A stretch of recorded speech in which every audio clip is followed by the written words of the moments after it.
The story will be set in the American Roaring Twenties and Great Depression era, 1920 to 1940s, focusing on Chicago, Prohibition, the rise of jazz, the stock market crash, and the New Deal. This period is rich with drama, astonishing facts, and inherent appeal to a U.S. audience, covering themes of ambition, economic collapse, crime, and social change. The Jazz Age Casket. The air in the back room of the Gilded Cage was thick enough to chew, a syrupy blend of cheap perfume, unfiltered cigarette smoke, and the illegal, heady scent of bathtub gin. It was 1925, and Prohibition had turned Chicago into a glittering, dangerous paradox, officially dry, yet secretly drowning in liquor and sin. The man everyone called the Professor sat hunched over a card table, his starched white collar a beacon of respectability in the subterranean gloom. Professor Alastair Finch was not a professor of anything academic, but a master orchestrator of contraband, a bootlegger who dealt in spreadsheets as much as he did hooch. He was a creature of meticulous order in a world of wild chaos. Alastair traced the rim of his glass with a long, thin finger, watching the two figures on the small, temporary stage.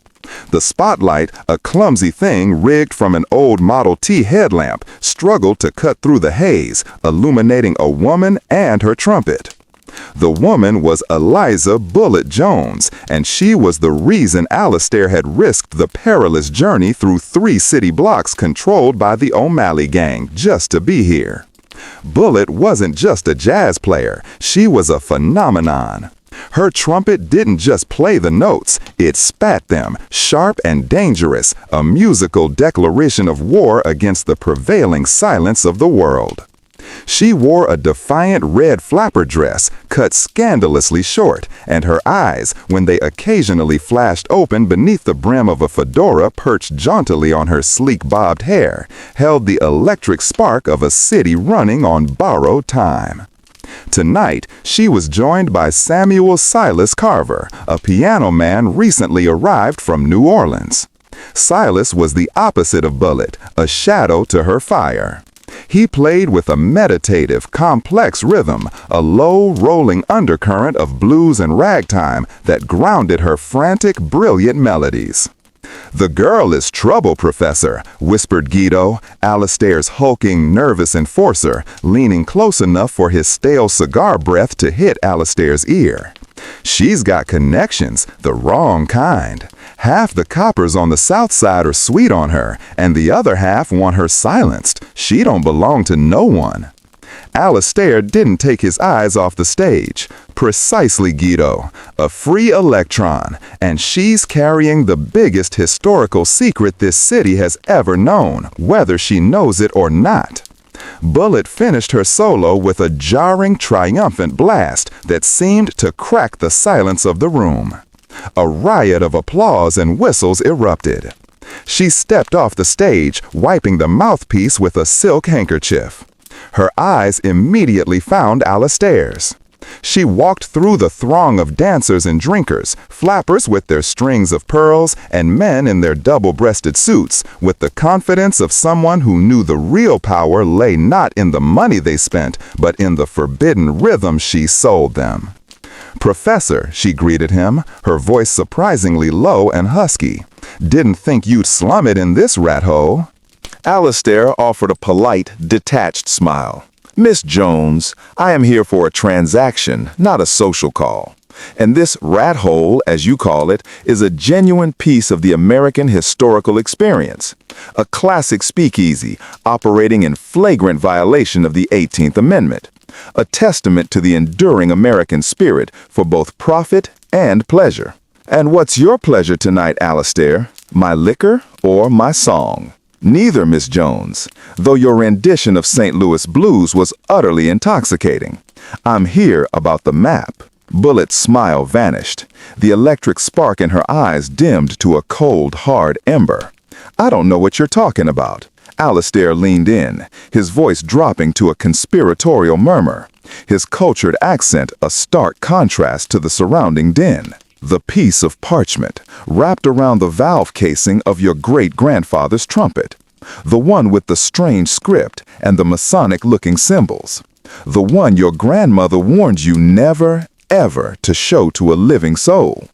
The one she said was connected to the last gold of the Confederacy. Bullet took a sharp, audible breath. She looked around the room, her gaze sweeping over the faces. The patrons were oblivious, lost in the new music and the old sin. She grabbed a chair and pulled it close to Alistair's table, her silk dress rustling. "How do you know about that?" she demanded. Alistair settled back, his expression one of polite triumph. "I make it my business to know about artifacts that rewrite American history, Miss Jones. Your great-grandfather, Sergeant Elias Jones, was a Buffalo soldier who served in the 10th Cavalry Regiment. A fact most people forget is that the Buffalo soldiers, African-American soldiers primarily in the West, were not just fighting Native American tribes. They were often the cleanup crew for the Confederacy's lingering secrets after the Civil War. Elias was part of a detachment tasked with monitoring the movements of certain Confederate officials who fled Texas for Mexico. Before they crossed the border, one of those officials, a Confederate quartermaster rumored to have been carrying the bulk of a special bullion fund, was ambushed by bandits. He paused, letting the factual details sink in. Elias's unit recovered the quartermaster, barely alive. And the only thing the man asked for was a last drink and a chance to write a final note. He didn't write a note, Miss Jones. He drew a map, in code, on a piece of official Confederate stationery. The stationery he had hidden in his trumpet's bell. The same trumpet you now play. "It's just an old family heirloom, a crazy drawing," Bullet insisted. But her hand instinctively touched the gold lacquer of the instrument case leaning against the wall. A very detailed drawing of a subterranean vault beneath what would become the Chicago World's Fair of 1893. The White City, Alistair countered smoothly. A vault that was never meant to be found. And the symbols, Miss Jones, not Masonic. They are the lesser-known ciphers of the Knights of the Golden Circle, a clandestine organization dedicated to establishing a new confederacy. The gold isn't just gold. It's a war chest, hidden in the north under the very noses of the Union, waiting for the right moment. "Mr. Thorne," Vesper purred, accepting a glass of champagne from an overly attentive admirer, only to dismiss him with a flick of her wrist. "To what do I owe this intrusion into my, shall we say, scheduled dissipation?" Elias sat down, leaning close. "I need your help getting into Vanderlyn's ball tomorrow night, and I need a specific costume." Vesper's emerald eyes narrowed, losing their theatrical sparkle and gaining a dangerous focus. "Vanderlyn? That viper? The man whose political machinery had my last stage production reviewed as morally corrupting filth?" "Exactly," Elias confirmed. "He's hosting half the Etherean Society.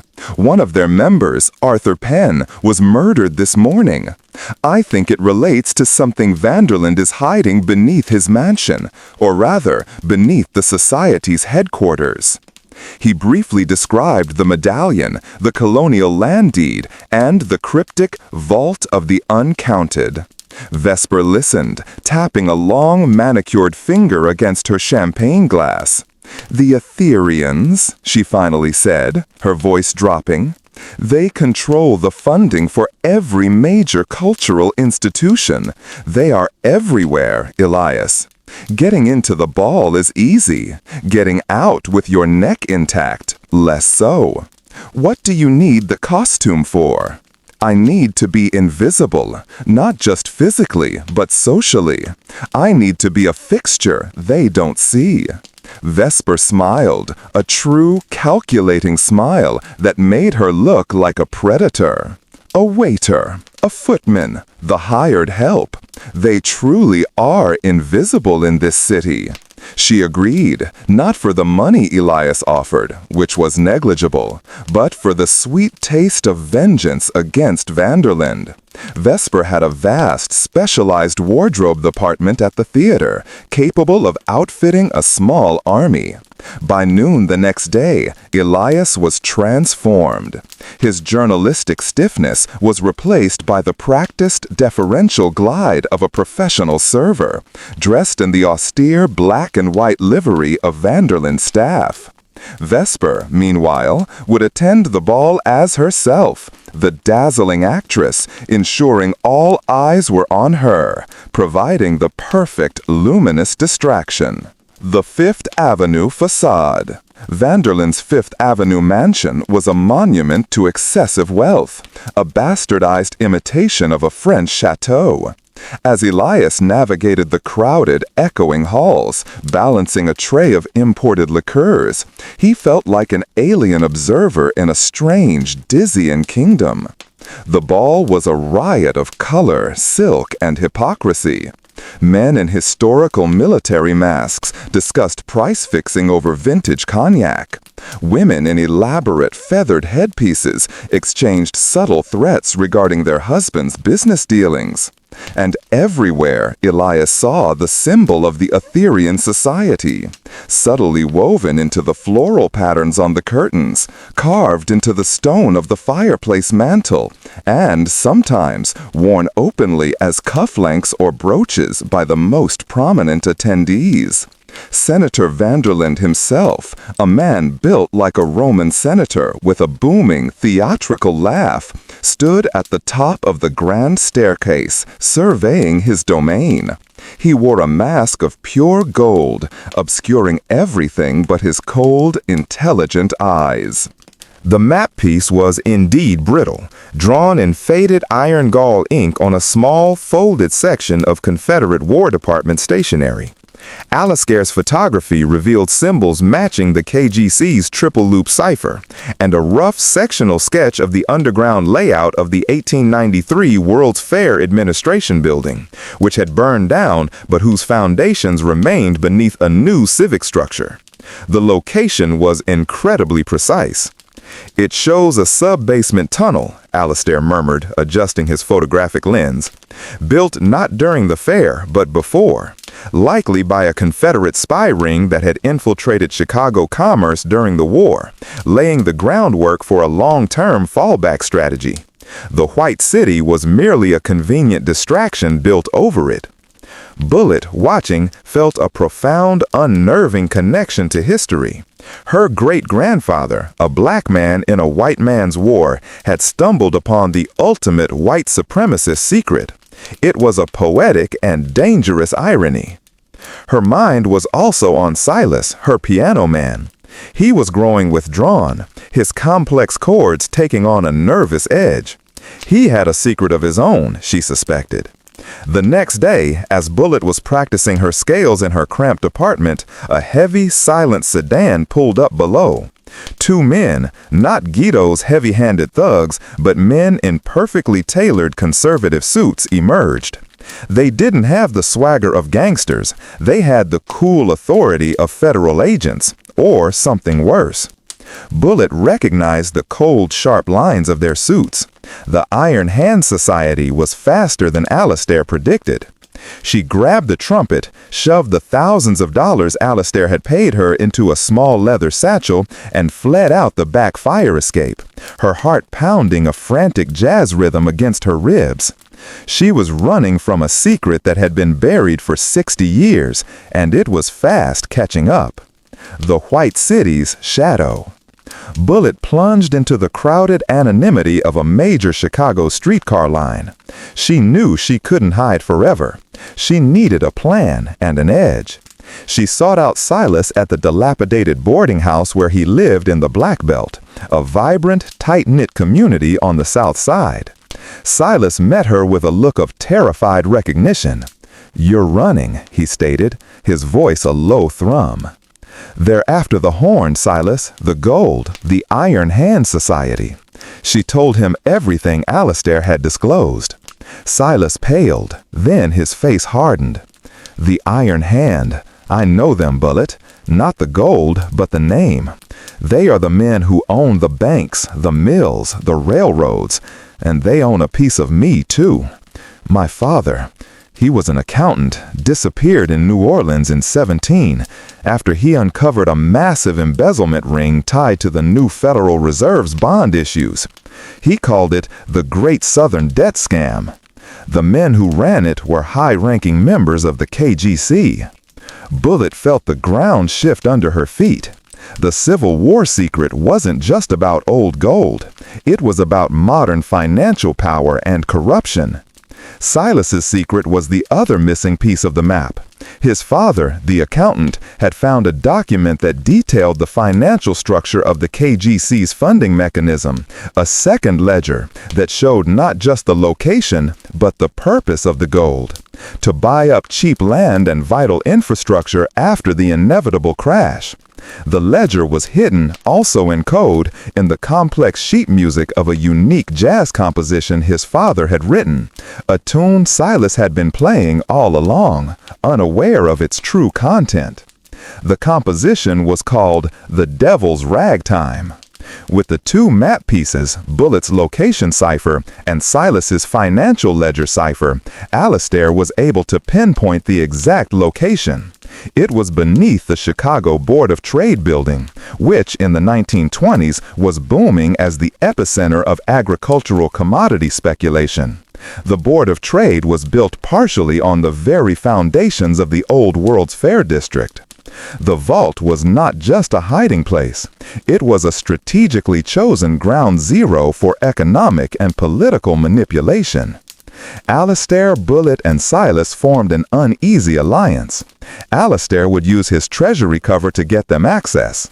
Silas would use his knowledge of his father's ledger music to decipher the vault's final mechanical lock sequence. And Bullet, the free electron, would provide the crucial historical artifact, the trumpet and its original paper. Their window of opportunity was the night of the St. Valentine's Day Massacre in 1929. Black Tuesday and the Iron Hand. The heist was executed on the very day the stock market began its historic, terrifying slide. Black Tuesday, October 29, 1929. The original plan had been delayed by an internal Treasury Department investigation into Alastair's own motives, forcing them to move their timeline to the date of the ultimate historical event the KGC had planned for. They infiltrated the Board of Trade building. The atmosphere inside was not one of routine commerce, but of panic. Brokers were screaming into phones, paper was flying, and the first of the legendary jumps from windows were beginning. Alastair, posing as a Federal Reserve auditor, gained them access to the rarely used sub-basements.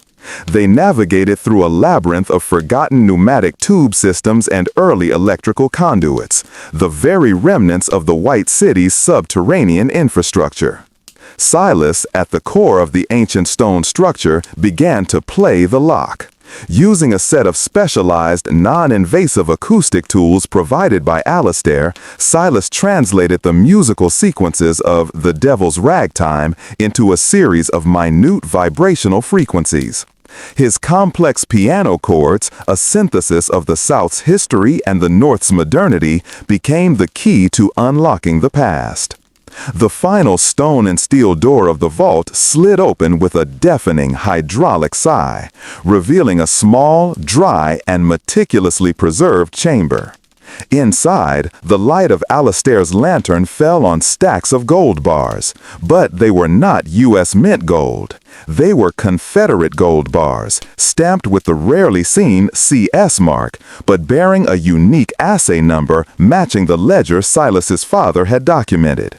The sheer quantity confirmed Alastair's worst fears. This was enough capital to purchase controlling interests in key American sectors, land, infrastructure, and even media, at fire sale prices during the Depression. The gold was the body, but the mind was a lockbox chained to the wall. Inside the box was the third and final piece of the map. It was not a drawing, but a detailed list of names and financial commitments, the full roster of the Iron Hand Society.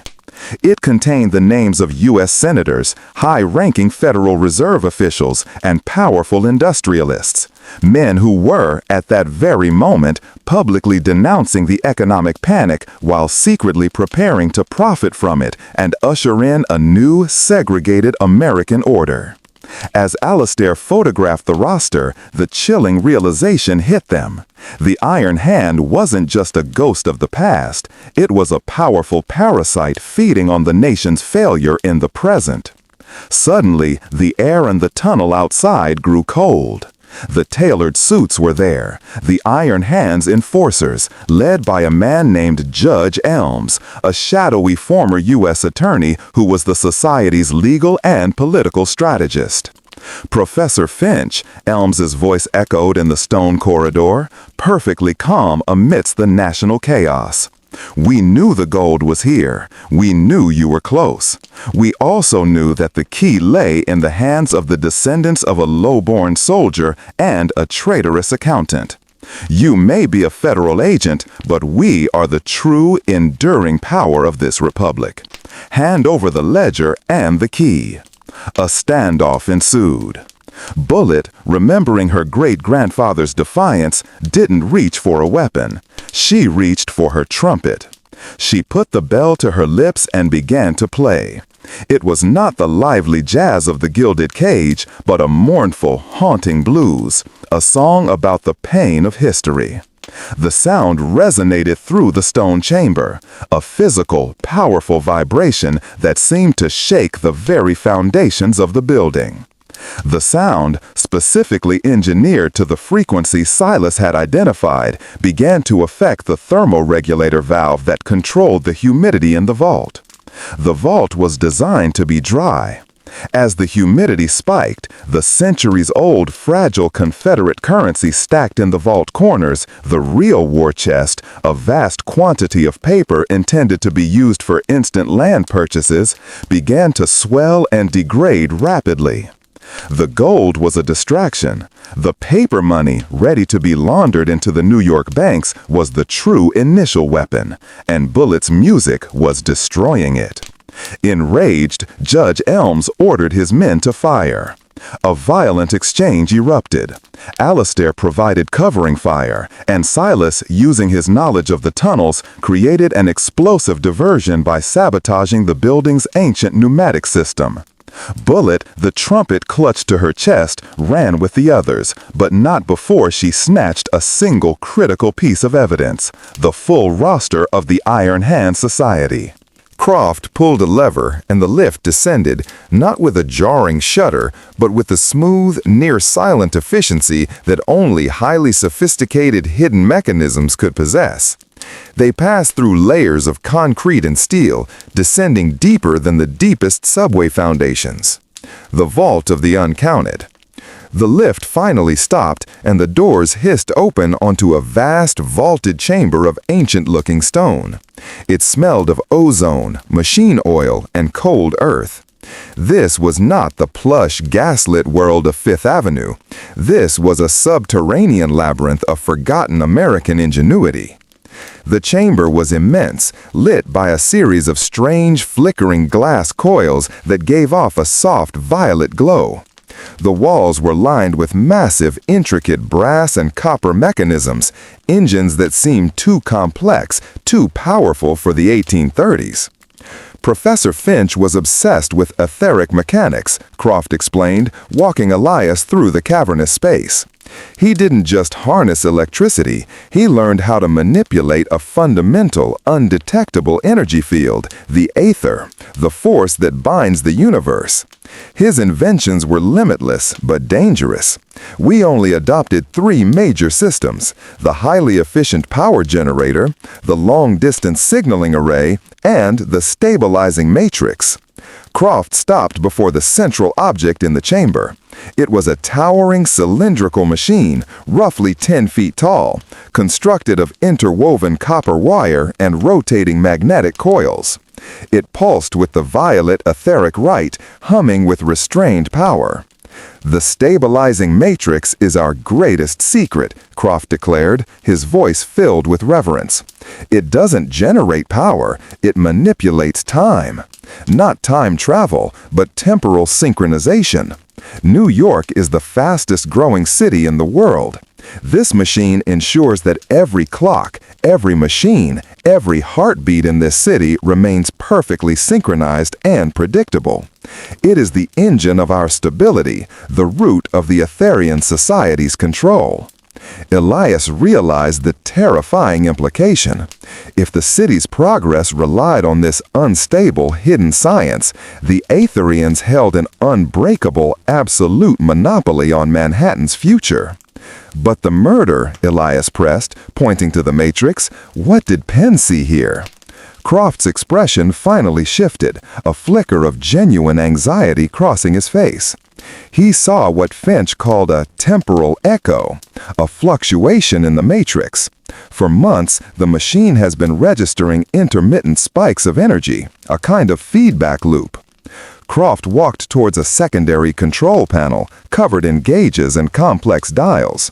He pointed to one gauge with a needle that was twitching violently. "It's not just an echo, Mr. Thorne, it's a leak." Finch's vault was sealed perfectly, but the construction of the Etherian headquarters disturbed the underlying geology, creating a weak point, a breach into a deeper, older system. "What deeper system?" Elias demanded. Croft turned, his eyes wide.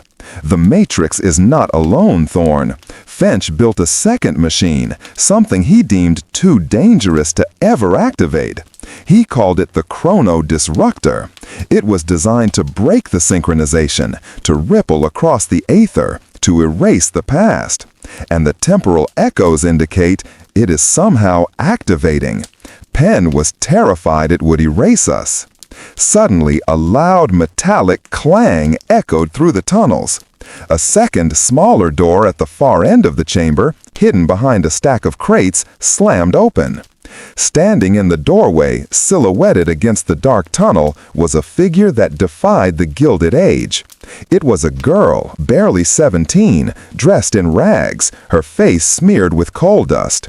But her eyes were startlingly clear and focused, and in her hands she held an ancient, heavy iron wrench. "You won't silence him again," the girl screamed, her voice echoing off the stone walls.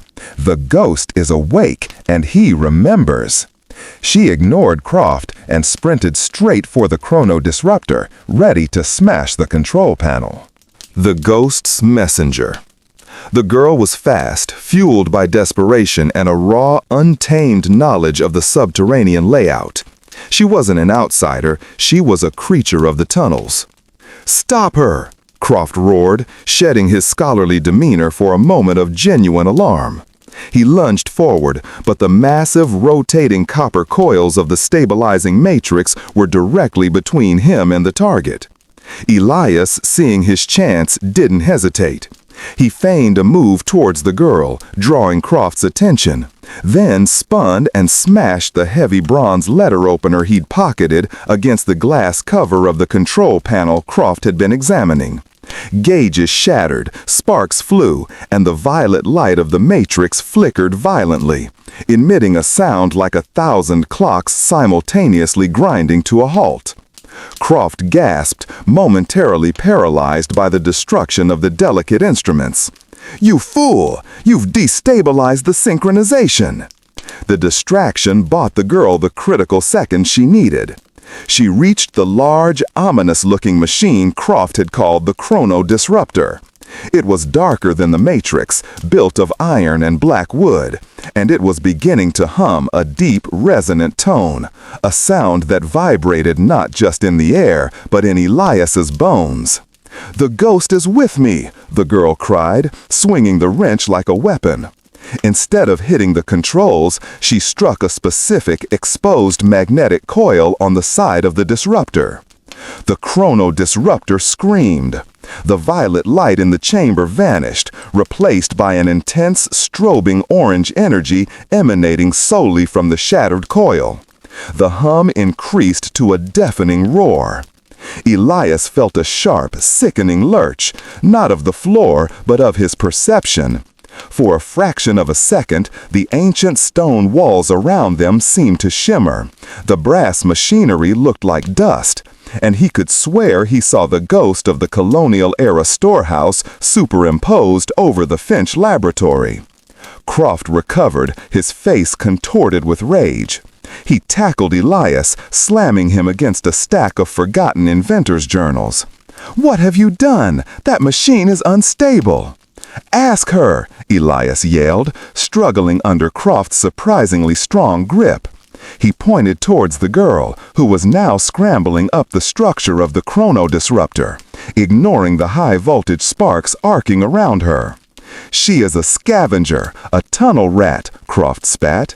"She and her kind live in the abandoned sections of the colonial foundations. They found Finch's notes. She doesn't know what she's doing." The girl reached the top of the disruptor. She pulled a small brass lever that seemed entirely out of place on the massive machine. The orange arcing stopped abruptly.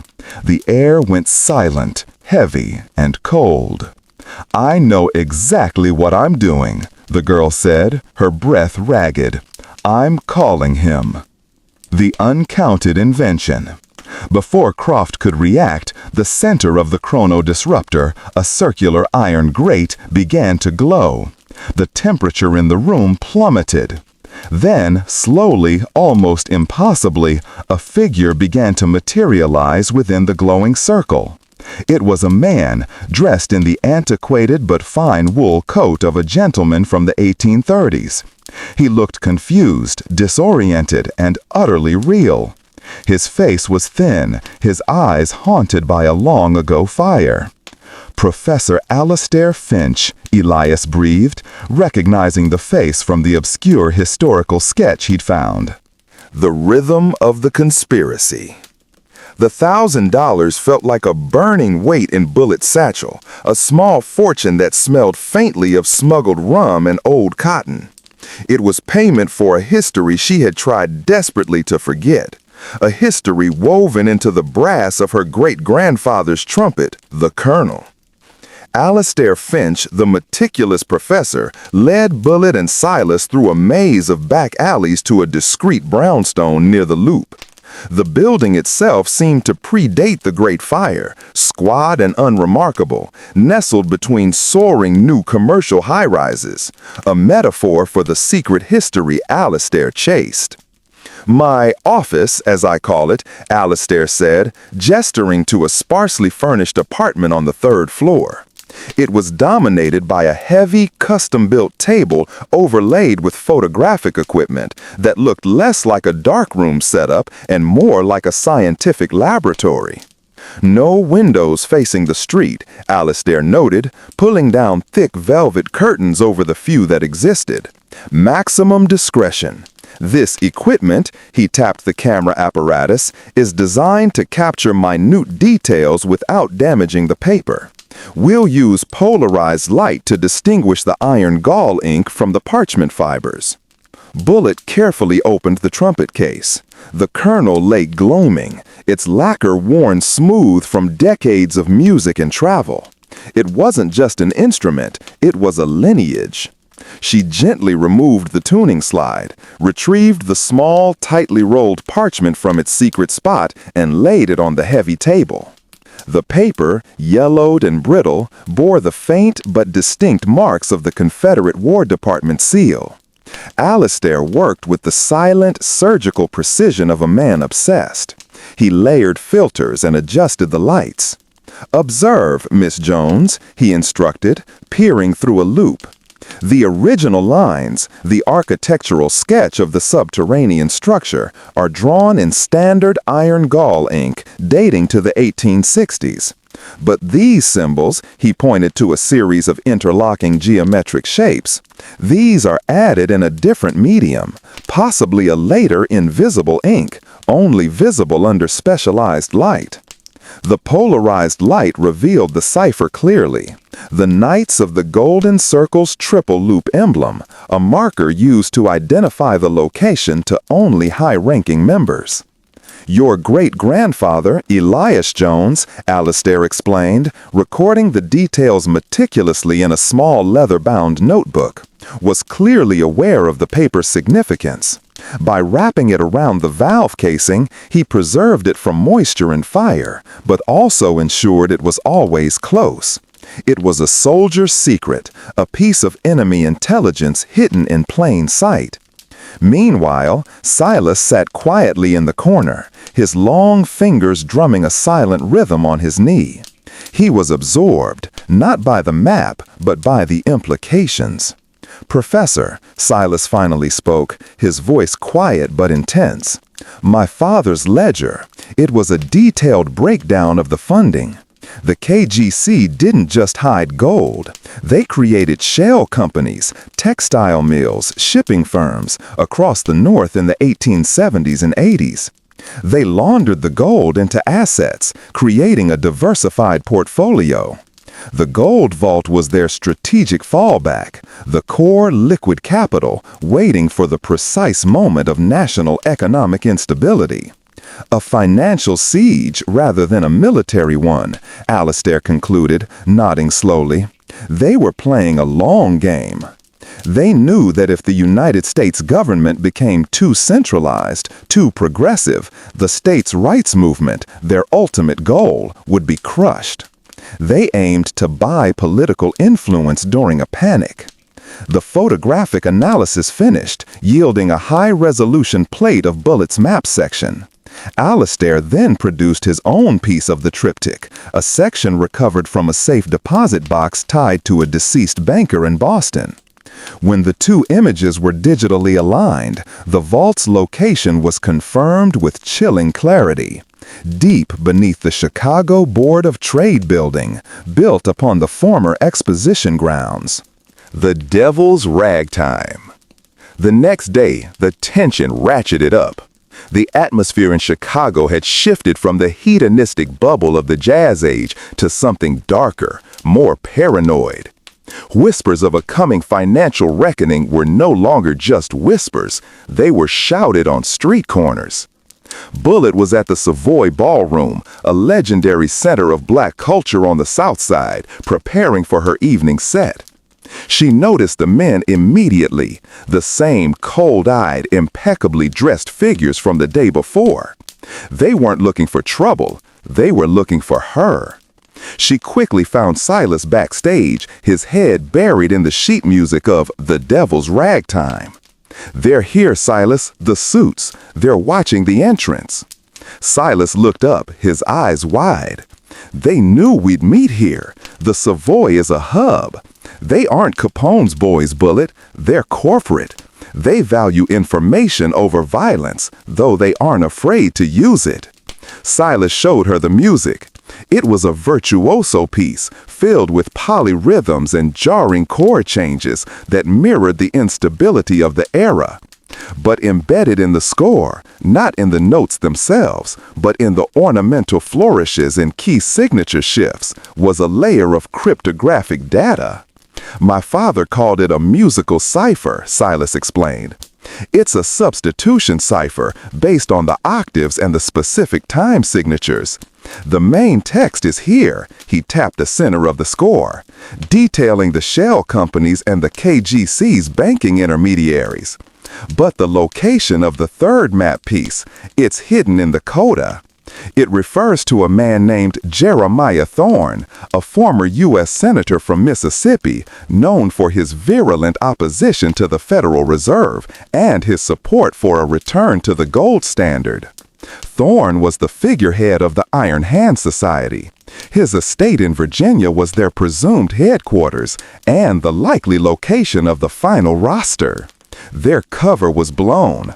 They needed to move the stolen photographic evidence and the trumpet immediately. Bullitt's performance that night was the most intense of her career. The trumpet didn't just sing, it screamed the notes of defiance.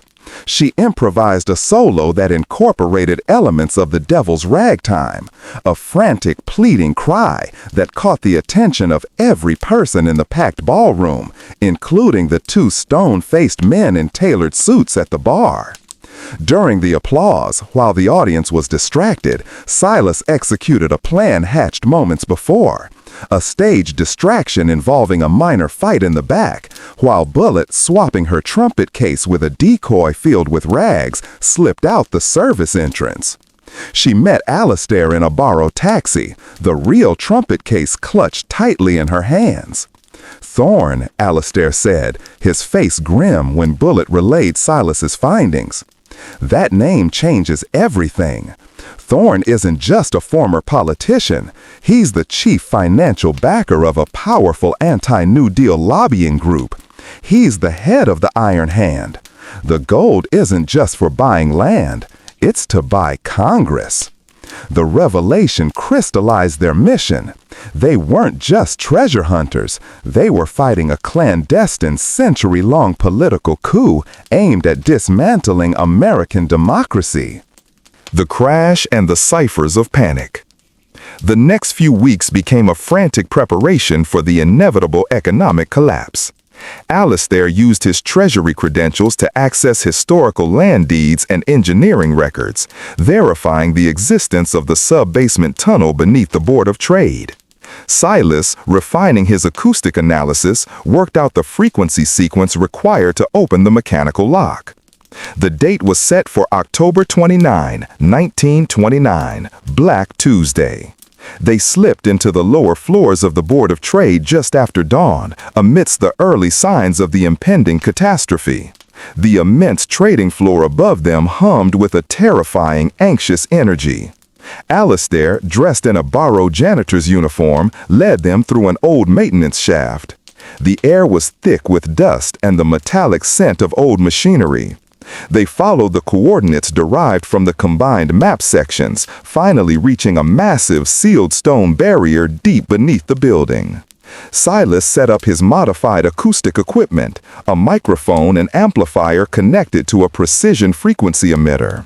He placed the microphone against the stone, donned headphones, and began to play. He wasn't playing notes, he was playing frequencies. He tapped the rhythm of the devil's ragtime into the emitter, and the stone barrier began to vibrate.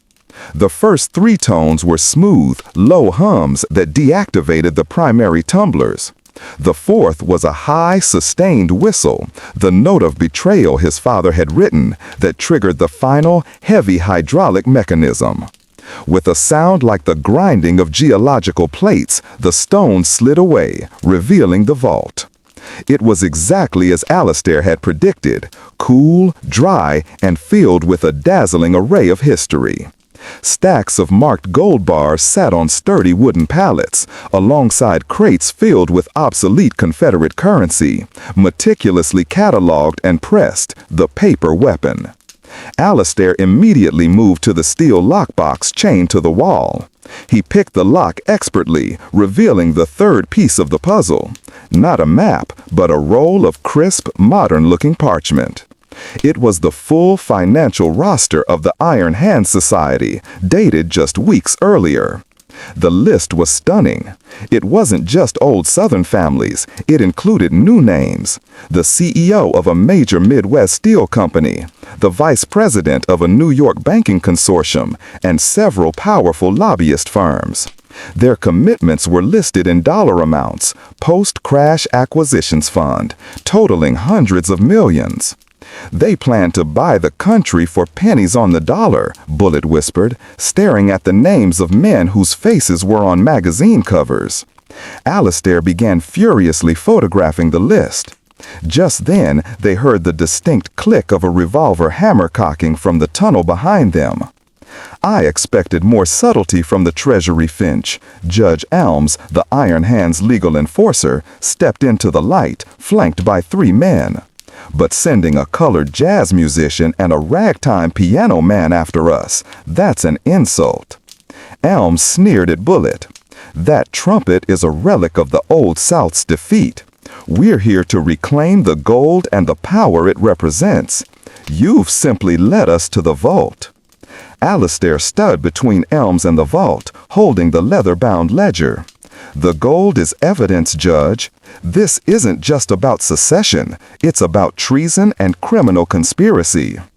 Elms laughed, a dry, cold sound. Treason? My dear professor, history is written by the winners, and today the money wins. Bullet knew they couldn't fight them. She had to destroy the true weapon. She grabbed the kernel, placed it to her lips, and began to play a single, terrible, high-pitched note, the feedback-inducing note of panic from Silas's cipher. The sound hammered against the vault's temperature regulation system. The delicate, preserved paper currency, worth millions on the market, suddenly began to wilt and curl violently as the humidity spiked. The final fatal irony of the Confederacy's secret, destroyed by the very sound of the jazz music they despised. As the enforcers panicked and Elms lunged, the three allies made their move, plunging into the darkness of the tunnels with the only thing that mattered, the roster of names, the list that would eventually topple the Iron Hand Society and define the course of American history. Blackout and the whispers of the New Deal. The three allies, Bullet, Silas, and Alistair, emerged from the sub-basement into a city gripped by financial terror. The sounds of screaming brokers and the scent of panic replaced the stale air of the vault. They were invisible amidst the chaos of the Great Depression's first terrifying hours. Alistair knew they couldn't simply hand the roster to the police or the FBI. The Iron Hand's names were too high up, their reach too wide. The list included a sitting senator who chaired a critical Senate banking committee and the primary legal counsel to Herbert Hoover's administration. Any direct accusation would be buried, and the accusers, a Treasury agent and two black musicians, would be silenced forever. They found refuge in the teeming, resilient heart of the South Side's Bronzeville district. Bronzeville, insulated by its own economy and culture, offered a necessary cover. It was a city within a city, running on jazz, community, and the defiance born of historical resilience. Bullet and Silas became ghosts. They changed their appearance, cut off contacts, and moved between safe houses organized by the local community network.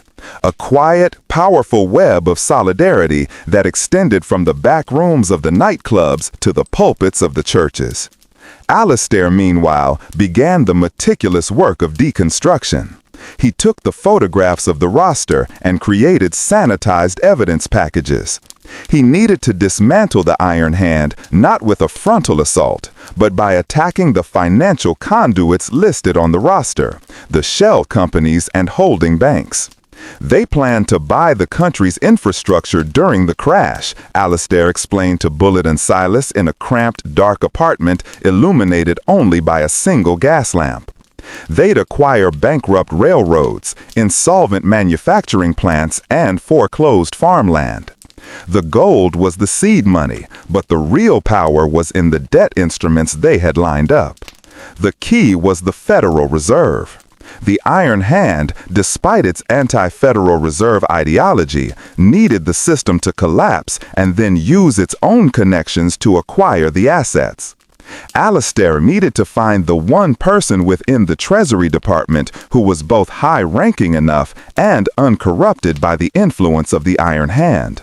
He found her in Miss Henrietta Hank Davies, a sharp, ambitious economist who had been marginalized by the Hoover administration for her radical ideas about government intervention, ideas that would later form the basis of the New Deal. Through a series of coded messages delivered via trusted non-government couriers, mostly jazz club runners and bootleggers, Alistair leaked the first wave of evidence. Documents detailing insider trading and illegal bond manipulation tied to the named banking consortium. This was a long game.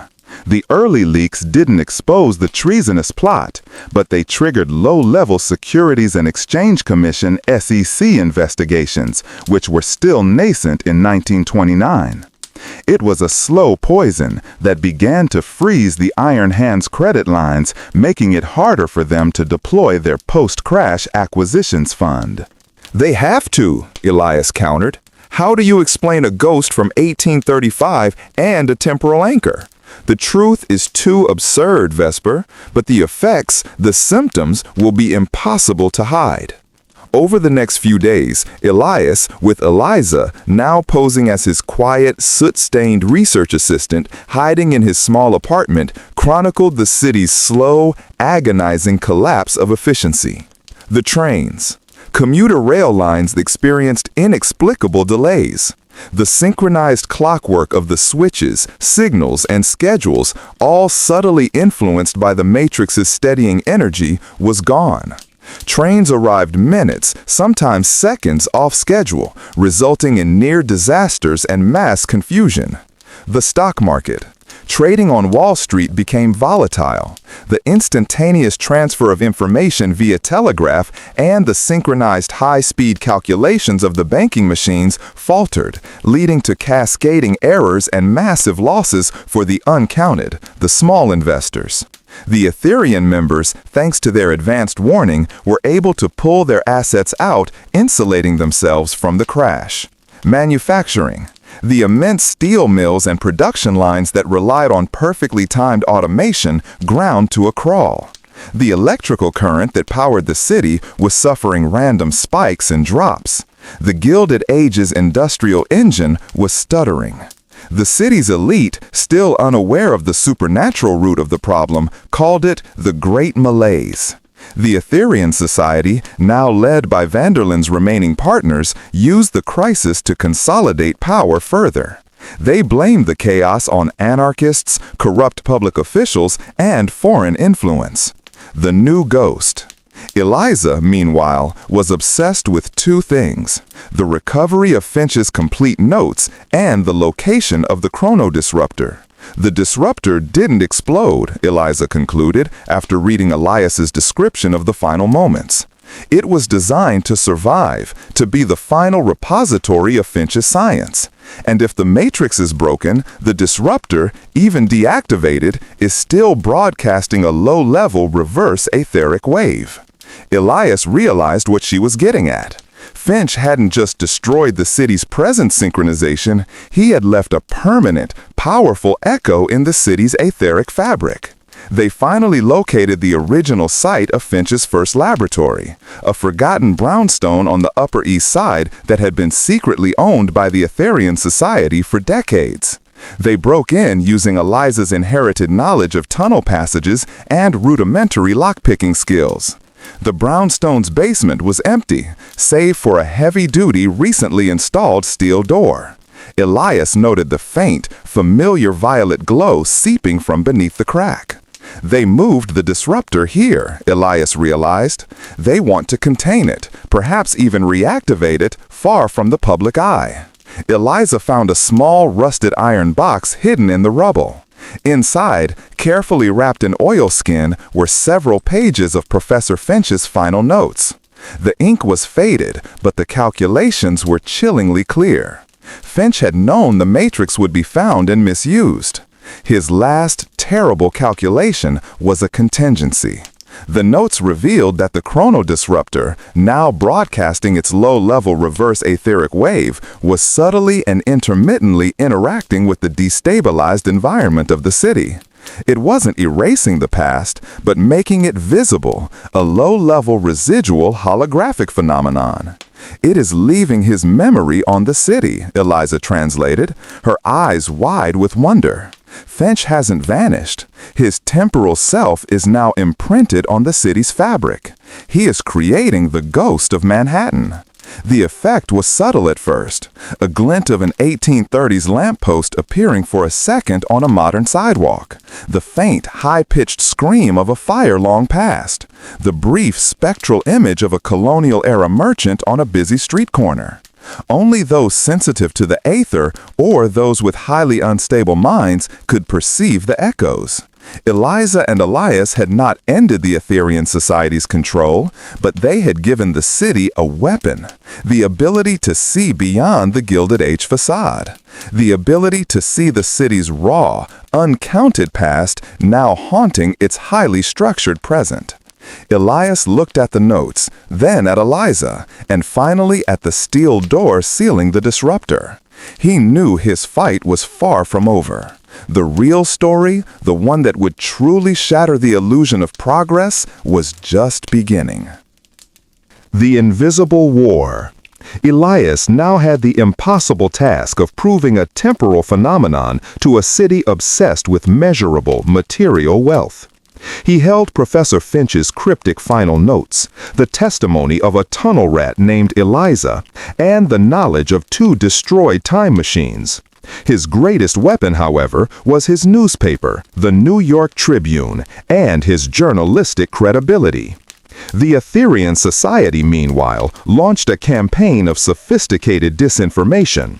They needed to explain the ongoing malaise, the city's industrial inefficiency, without revealing the truth.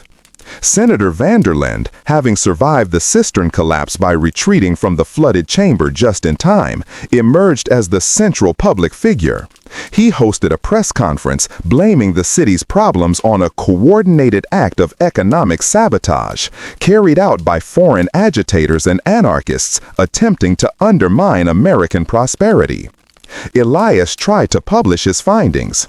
He wrote a detailed article outlining the Etherean Society's control, the subterranean vault, and the destruction of the temporal anchor.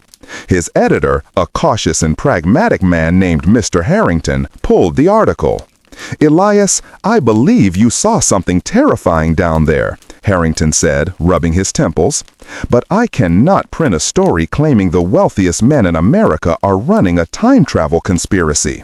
We need evidence, real evidence, not the ramblings of a professor who supposedly died in 1835. Harrington pointed to a telegram he had just received.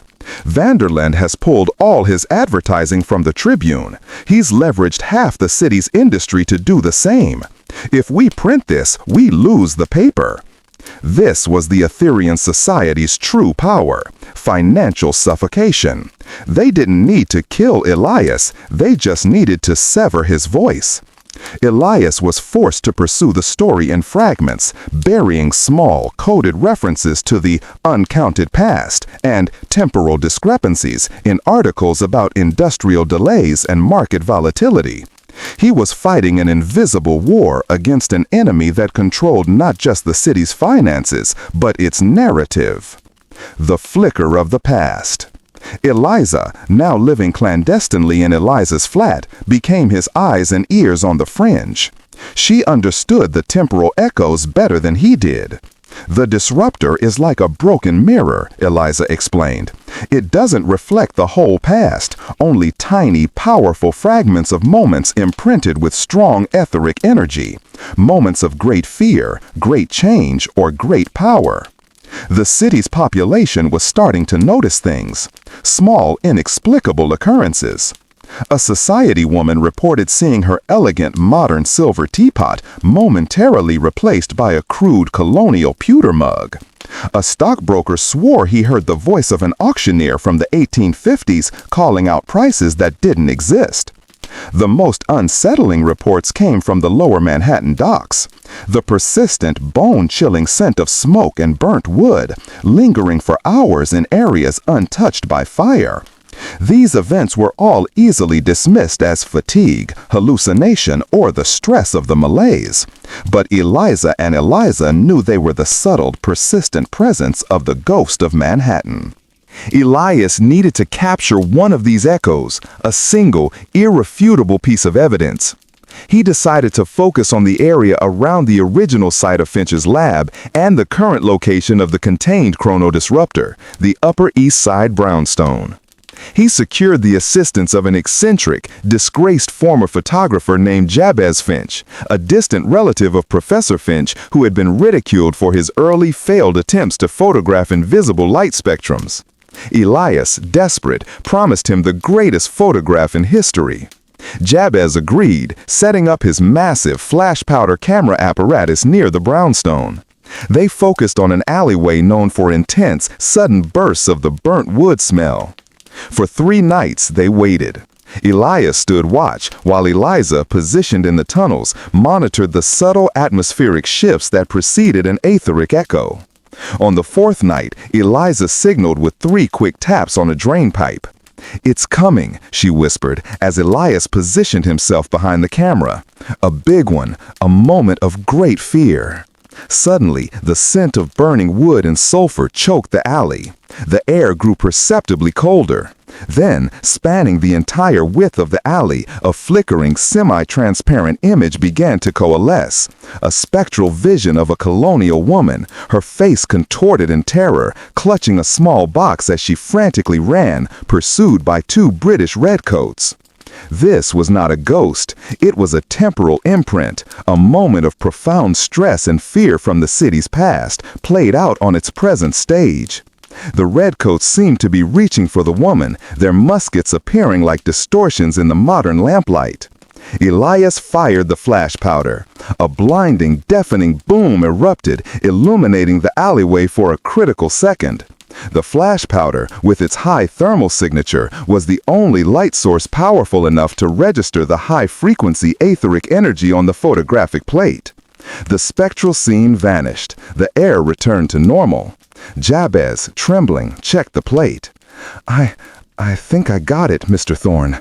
I photographed a ghost, or a memory, or something else entirely." The counterattack. Elias finally had his proof. He rushed back to the Tribune, bypassing Harrington, and headed straight for the press room. He intended to seize the typesetting room and print a single, devastating edition of the paper, featuring the spectral photograph and the full, unvarnished truth of the Aetherian Society. But the Aetherians were faster. As he sprinted through the busy newsroom, two plainclothes detectives intercepted him. They presented a warrant signed by a city judge known to be indebted to Vanderland. "Elias Thorne, you are under arrest for inciting panic, conspiracy to commit arson, referencing the boiler explosion, and associating with known anarchists," the lead detective stated, pinning Elias's arms behind his back. Elias struggled, shouting, "This is a cover-up. The city is collapsing because of Vanderland's greed. The evidence is on this plate." He held up the precious, undeveloped photographic plate. The second detective calmly snatched the plate from his hand and smashed it against the corner of a desk. "Evidence destroyed," he stated flatly. Elias was dragged out of the Tribune building, his shouts of "the ghost of Manhattan" drowned out by the noise of the printing presses. He had been silenced and neutralized. He was taken to the infamous Blackwell's Island prison.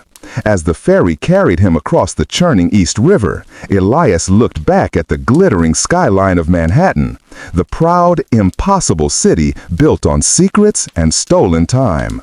He had failed to expose the truth through the press, but he had planted a seed of doubt. Now, only Eliza and the ghost remained free to fight the Aetherian Society. Elias, imprisoned, had to find a way to reach Vesper and get her to use her unique position in high society to fight the invisible war on the Aetherian Society's home turf, the Gilded Cage itself. Blackwell's Island and the Uncounted Ally.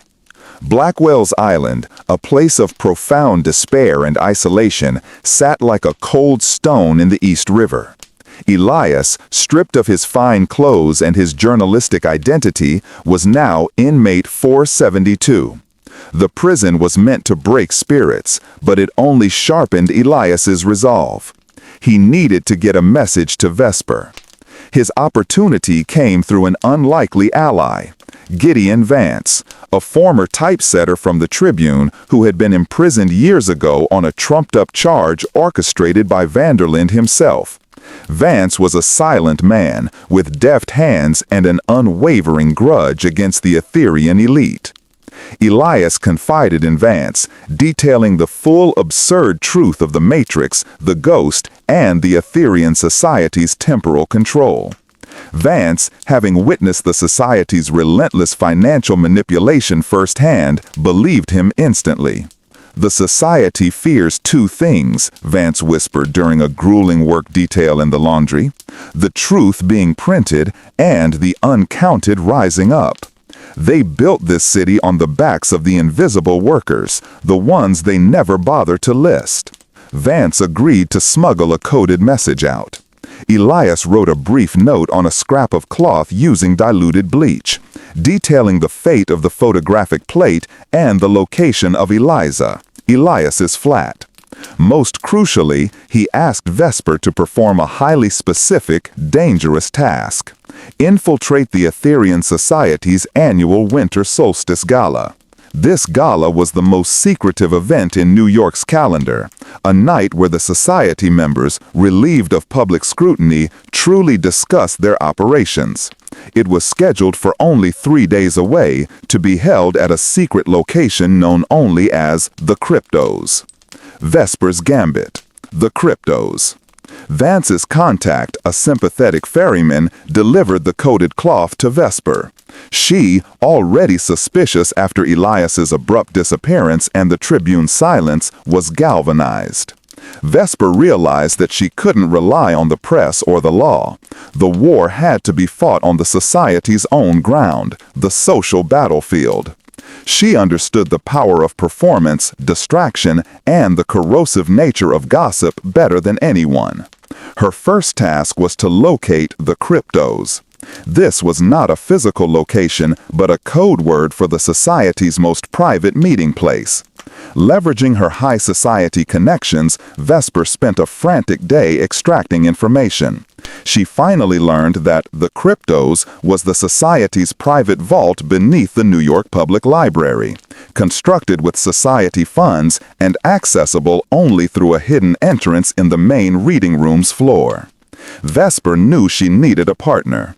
She found Eliza at Eliza's flat. The young tunnel rat, initially distrustful of the glamorous actress, was quickly won over by Vesper's genuine concern for Elias and her fierce practical intelligence. The gala will be a gathering of every key Etherean member, Vesper planned, pacing her dressing room. My role is to be the perfect distraction. Yours, Eliza, is to use your knowledge of the Undercity to find an unseen way in. Eliza pointed to a massive, detailed map of the city's water and steam pipes she had spread across the floor. The library is built over an old municipal cistern system that connects to the subway construction tunnels. If I can get into the main steam conduits beneath Fifth Avenue, I can reach the library's sub-basement. I might even be able to get close to the Chrono Disruptor's current location. The Solstice Gala.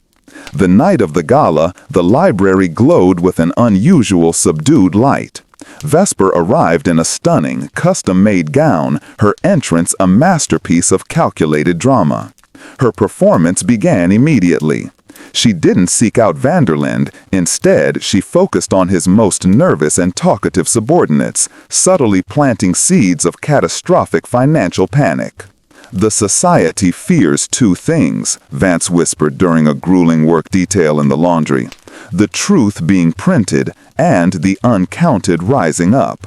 They built this city on the backs of the invisible workers, the ones they never bother to list." Vance agreed to smuggle a coded message out. Elias wrote a brief note on a scrap of cloth using diluted bleach, detailing the fate of the photographic plate and the location of Elias's flat. Most crucially, he asked Vesper to perform a highly specific, dangerous task: infiltrate the Etherean Society's annual Winter Solstice Gala. This gala was the most secretive event in New York's calendar, a night where the society members, relieved of public scrutiny, truly discussed their operations. It was scheduled for only 3 days away, to be held at a secret location known only as the Cryptos. "I hear the synchronization in the new banking machines is collapsing," she would say airily, accepting a drink.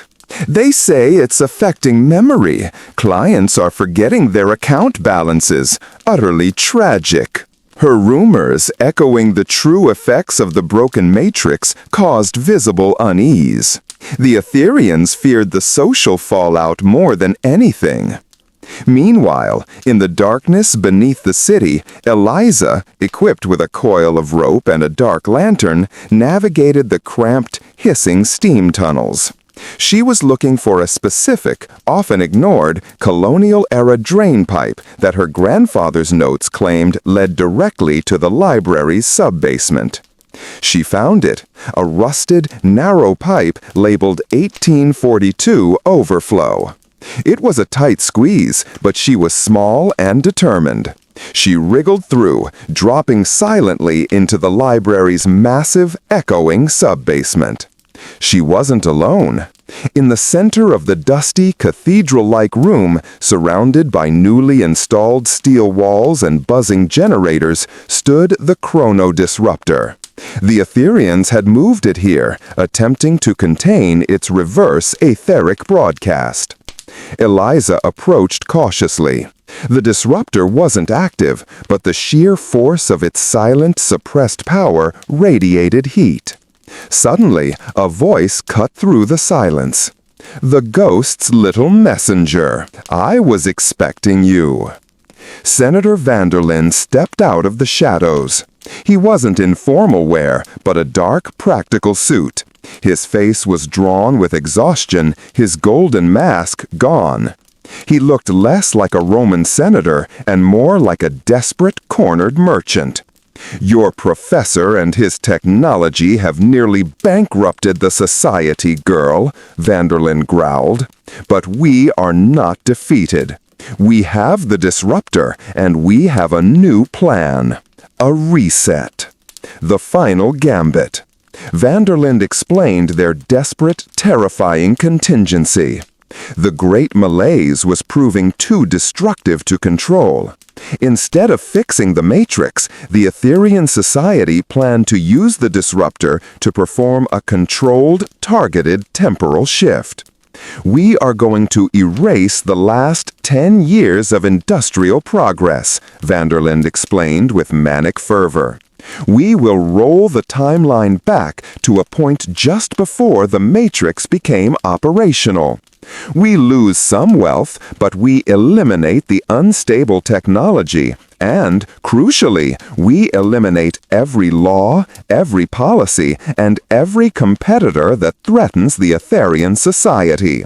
We will have a clean slate and the absolute monopoly on the city's future."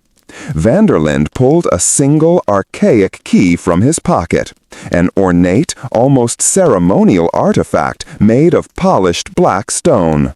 "This is the key that Professor Finch's assistant made. It is the only thing that can activate the disruptor's reset function." Eliza looked at the disruptor, then back at Vanderlyn's sweating, desperate face. She knew that if Vanderlyn initiated the reset, her life, her family's history, and every moment Elias had lived as a reporter would be erased. The ghost of Manhattan would be silenced forever. As Vanderlyn moved toward the disruptor, holding the key aloft, the main library reading room directly above them erupted in chaos. Vesper's campaign had worked. The Etherians were panicking, believing their fortunes were collapsing. The distraction was perfect. Eliza seized her moment. She didn't attack Vanderlyn. Instead, she bolted toward the central pillar supporting the main floor above, a pillar that was connected to a cluster of the library's massive, historical heating conduits. Using her inherited knowledge, she quickly located a bypass valve and cranked it open hard. A deafening hiss filled the sub-basement as superheated steam, the same steam that warmed the gala above, jet blasted out, shrouding the entire chamber in a thick, blinding cloud. Confrontation in the steam. The sub-basement became a blinding, chaotic void. Superheated steam hissed violently from the open valve, turning the air into a scalding, opaque white cloud. The frantic shouts of the Etherians and the muffled music of the Solstice Gala from above added to the surreal terror. Vanderlyn, blinded and panicked, stumbled, dropping the black stone reset key. Eliza, who knew the dimensions of the room and was accustomed to the cramped, dark conditions of the tunnels, used the sensory deprivation to her advantage. She dropped to the wet concrete floor, moving on hands and knees, ignoring the searing heat, searching for the key. "Eliza!" Vanderlyn bellowed, his voice distorted by the steam. I know you're here. You cannot stop the inevitable. We are saving the city from Professor Finch's folly." Eliza's fingers brushed against something smooth and cold, the key. She snatched it, clutching the heavy stone in her hand. At that moment, a heavy crash echoed from the far end of the sub-basement. A section of the ceiling, weakened by the structural shifts from the Matrix's destruction and the library's age, gave way. A ragged figure, covered in filth and steam, dropped from the pipe network and landed on the stone floor. It was Elias. He had bribed Gideon Vance with the last of his money, used Vance's smuggled tools to escape Blackwell's Island, and navigated the city's complex sewer and steam conduit network with the vague instructions Eliza had left behind.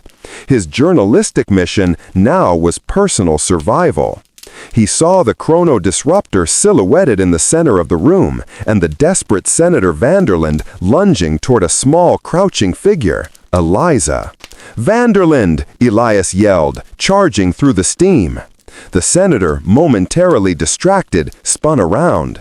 "Thorn! Impossible! You should be rotting on the island!" Elias didn't use his fists, he used his training. He slammed his shoulder into Vanderland's chest, driving the heavier man back against the humming steel casing of the chrono disruptor. Vanderland cried out as the unstable machine's energy field momentarily surged. Eliza crawled to Elias, holding out the key. He was going to reset, erase everything. Elias looked at the key, the power to erase a decade of history in his hand.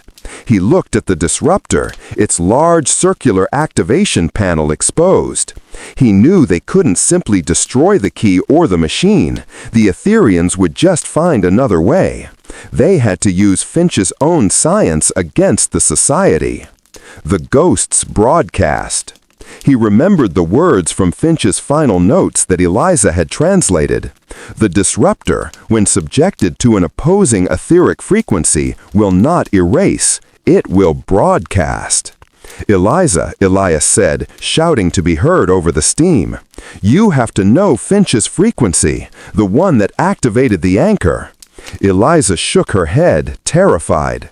"I don't know the exact calculation, but my grandfather's notes mention that Finch often used a low-frequency steam conduit resonance to initiate etheric tests. The main heating pipe, the one I just ruptured." Elias scrambled up the disruptor's control console. He located the manual frequency input dial, a large brass wheel left exposed by Finch's original design. "I need you to open the steam full blast. Give me the maximum resonance." As Eliza lunged back toward the valve, Vanderland, recovering quickly, tackled Elias, grappling for the key. "You can't publish this, Thorn. You can't break the city's structure," Vanderland shrieked. "The structure is built on a lie," Elias roared, kicking out and sending Vanderland stumbling backward just as the senator's hand clipped the valve lever. The steam instantly doubled in pressure and volume. The entire sub-basement began to vibrate with the low, grinding resonance of the stressed heating conduits. Elias, seizing the moment of maximum vibration, thrust the black stone key into the activation slot and simultaneously spun the brass frequency dial, aligning the pointer with the point of maximum mechanical resonance. The chrono disruptor did not reset. Instead, it lit up like a vengeful star.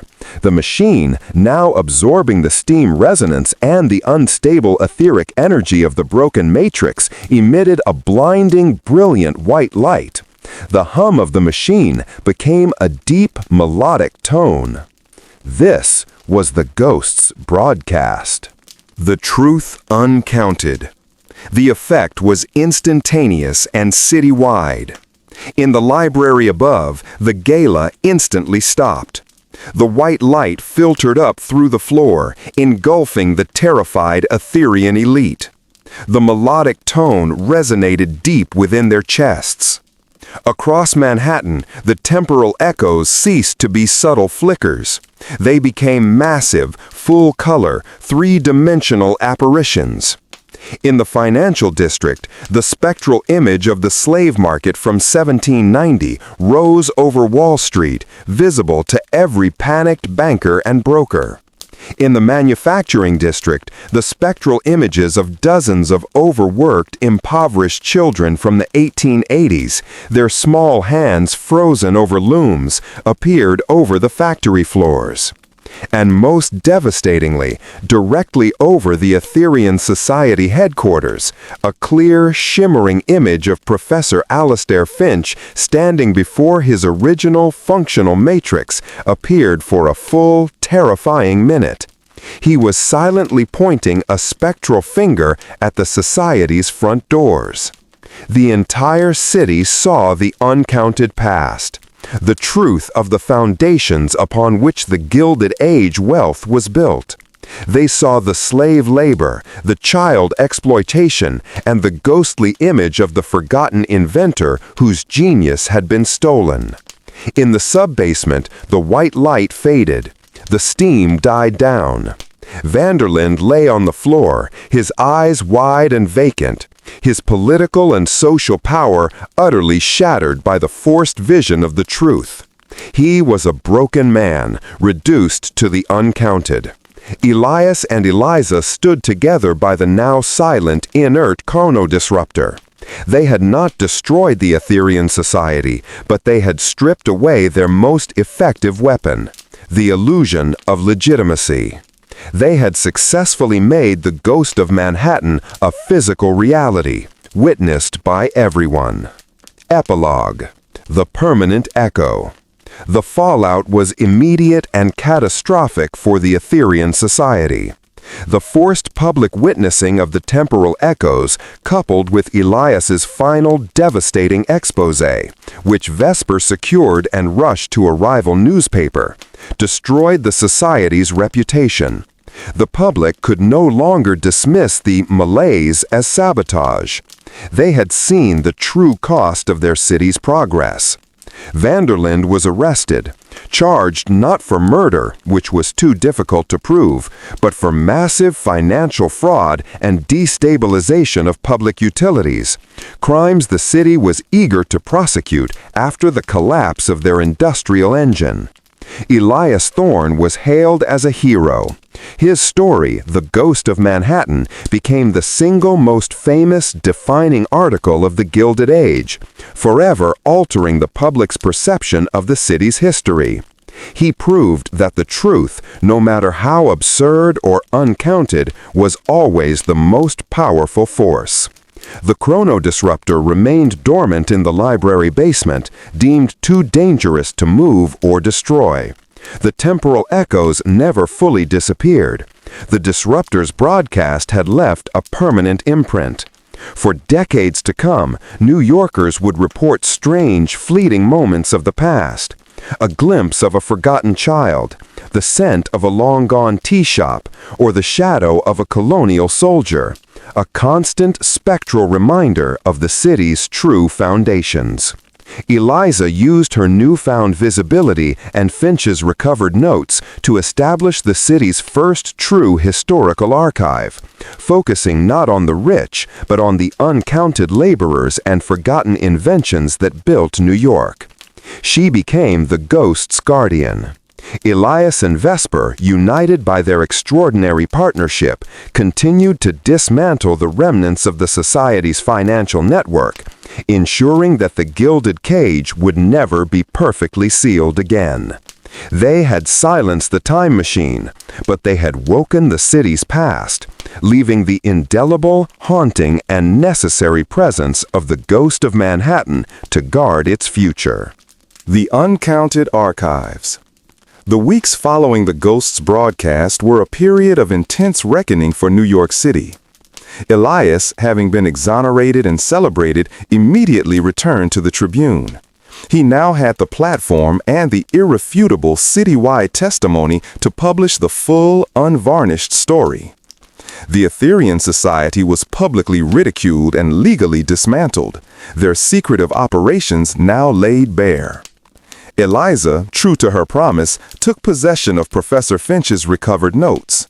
With funding secured from philanthropist allies Vesper had cultivated, she established the Uncounted Archives, a radical historical society dedicated to documenting the forgotten and exploited people who truly built Manhattan. Her work focused on uncovering the records of colonial slaves, indentured servants, forgotten laborers, and the tunnel-dwelling communities that had long been invisible. She became the city's foremost, if youngest, historical authority, correcting the official narrative crafted by the Etherean elite. The new role of the ghost. The chronodisruptor, now permanently stabilized in the library's sub-basement, continued to emit its low-level reverse etheric wave. This wasn't a danger, it was an anchor. It meant the temporal echoes became a permanent, if intermittent, feature of New York life. These echoes weren't just flashes of terror anymore. As the city healed and the oppressive synchronization was lifted, the echoes began to change. People would report the sudden brief scent of baking bread from a long-gone Dutch bakery on a busy modern street corner. The fleeting shadow of a child laughing in a colonial-era garden where a skyscraper now stood. A momentary feeling of profound collective hope emanating from a street where abolitionists once met. The ghost of Manhattan was no longer just the product of stolen genius. It was the city's collective, unerasable memory, a spectral conscience reminding its inhabitants of the complex, often painful history underlying their prosperity. The fate of the protagonists.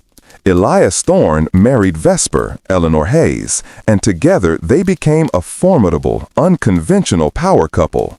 Vesper, leveraging her social savvy, focused on reforming city politics and philanthropic institutions, redirecting the fortunes stripped from the Etherians towards public works and educational reforms. Elias remained a crusading journalist, his fame securing him a level of protection that no ordinary reporter could enjoy. He chronicled the city's recovery, always careful to highlight the difference between visible progress and uncounted cost. Senator Vanderland and the few surviving senior members of the Etherian Society faced trials that captured national attention. Stripped of their technological edge and political influence, they were exposed as petty criminals, their arrogance undone by a ghost from the past. The final legacy, a city resynchronized. The Great Malaise eventually ended, but the city never returned to its rigid, matrix-enforced synchronization. Efficiency was replaced by resilience. New York learned to function with minor delays, adapting to the unpredictable nature of an uncounted past interacting with a modern present. This new, more organic rhythm fostered a greater sense of community and reliance on human connection, rather than just technological precision. Elias's story, The Ghost of Manhattan, ensured that every major building project, every new financial venture, and every political decision in the city carried a subtle, unseen burden, the knowledge that the past was watching. The ultimate, astonishing, and enduring legacy of Finch's science and Elias's reporting was that New York City became the only metropolis in the world where history wasn't just read in books, but could occasionally, profoundly, be seen, felt, and heard. A permanent, powerful reminder that the true foundation of American wealth was not in the gilded surfaces of the present, but in the uncounted shadows of the past. The unspoken history. While the city healed, the true brilliance of Elias's success and the underlying fear of the Etherian society lay in its resonance with the American public. Elias and Vesper didn't just expose a secret society, they exposed the myth of the American meritocracy during the Gilded Age. The Gilded Age, characterized by a thin veneer of gold covering deep societal inequality, was defined by figures like Rockefeller and Carnegie, men who preached hard work and ingenuity as the keys to success. Elias's story revealed that this wasn't true. It showed that the wealthiest elite achieved their dominance not through natural superiority or greater effort, but through the secret control of fundamental forces, technology and time synchronization, and the active suppression of competitive genius, Professor Finch, and labor records, the uncounted archives. For the American audience, this was a profound, satisfying confirmation of their deepest suspicions about the era's robber barons. The temporal echoes became a visual metaphor for the lingering, unaddressed injustice woven into the nation's economic fabric. The sight of spectral children working in factories or spectral slaves on Wall Street was a visceral representation of the price of progress. The rise of progressive reform.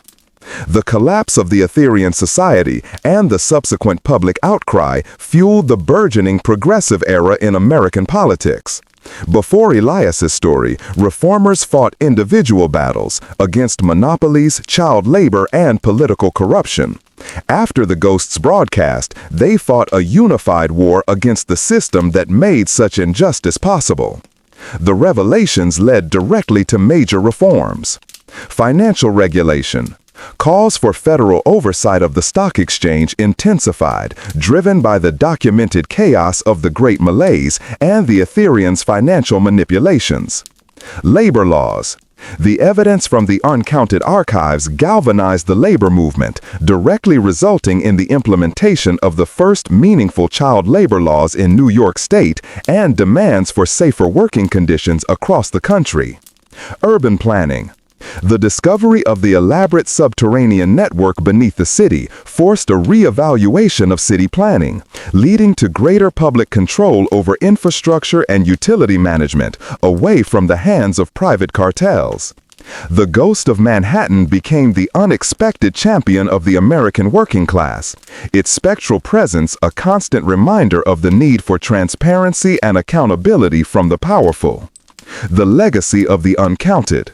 Eliza's uncounted archives evolved into a national model for historical record-keeping, emphasizing the documentation of immigrant, minority, and low-income community contributions. She ensured that the official, triumphant history of New York was always juxtaposed with the parallel, suppressed history of its laborers.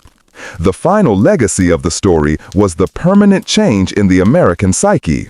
The Aetherian society and their time-manipulating technology served as a perfect narrative proxy for unchecked, secretive corporate power. Their defeat was a victory for the ideal of American democracy, proving that even the most powerful, technologically advanced conspiracy could be undone by two things: a truthful story and the uncounted memory of the people. The gilded cage had been broken, not by an army or a revolution, but by the irresistible force of the past rising to haunt the present, ensuring that the American future would be built on a more honest foundation. The London Connection. The defeat of the Aetherian society did not eradicate its influence, it merely shifted its operational base. Elias and Vesper soon realized that the New York branch was only one node in a larger global network. Finch's notes hinted at sister foundations established in other rapidly industrializing metropolises, primarily London and Berlin. These foreign counterparts, built during the same era, were likely managing similar large-scale etheric synchronization devices. Elias suspected the global network was now attempting to consolidate the technological remains of the New York branch to prevent a full collapse of their international operations.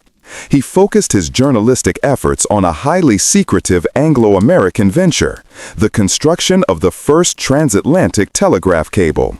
The speed and efficiency of the cable, which dramatically linked the global financial markets, was publicly attributed to brilliant engineering.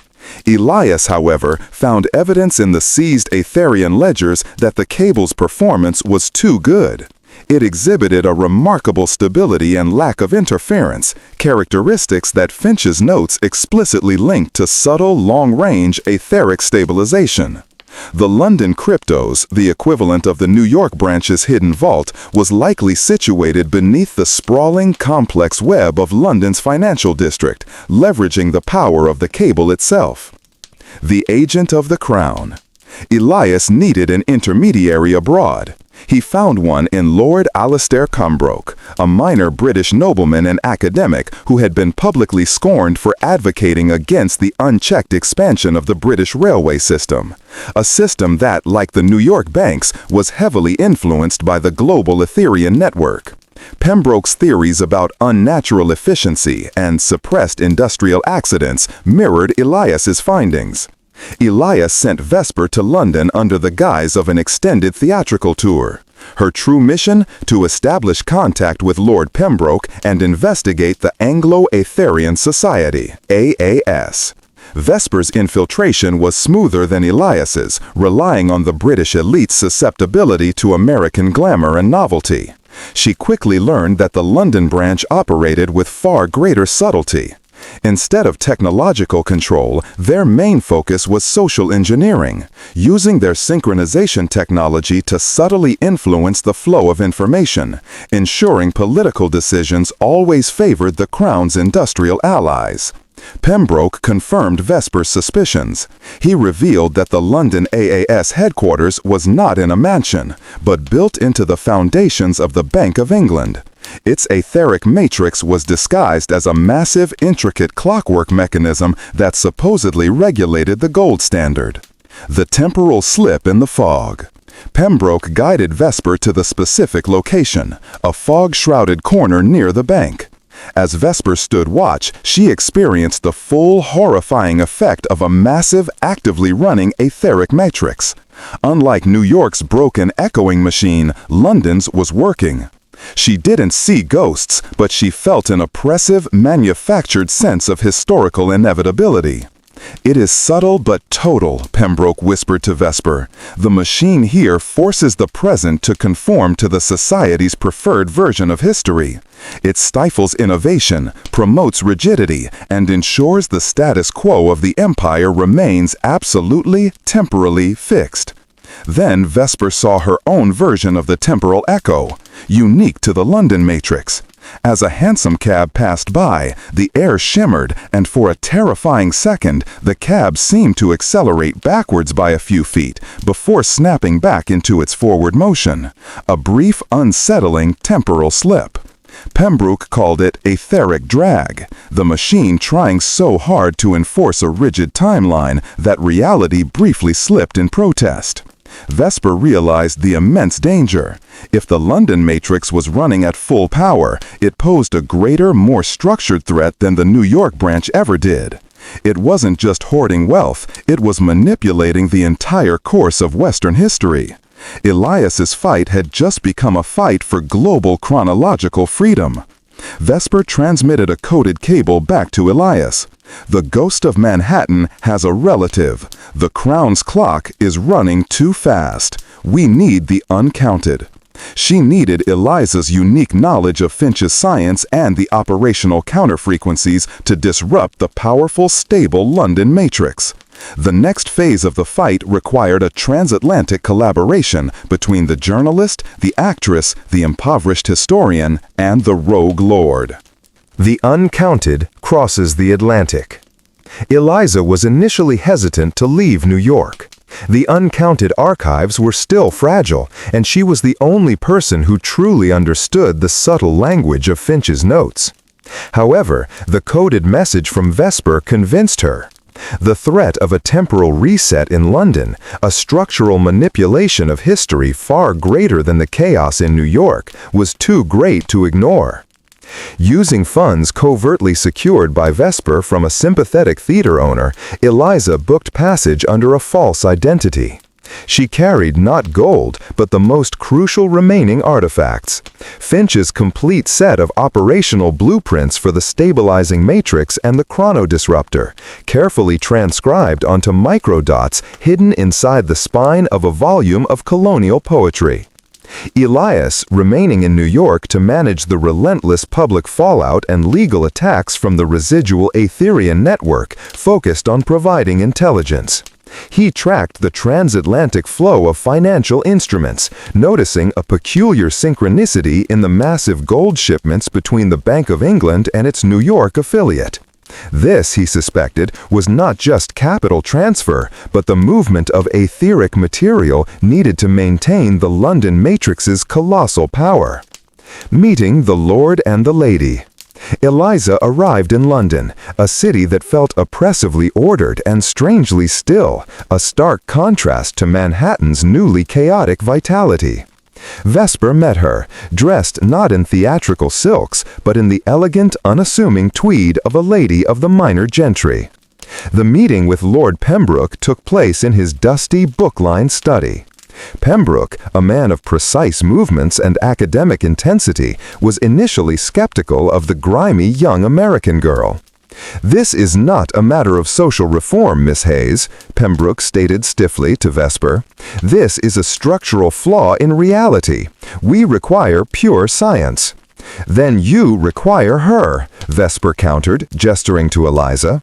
"Lord Pembroke, she is the apprentice of the ghost. She speaks the language of etheric mechanics." Eliza immediately proved her worth. Pembroke showed her the schematics of the Bank of England's great regulator, the massive clockwork mechanism that was the public face of the London Matrix.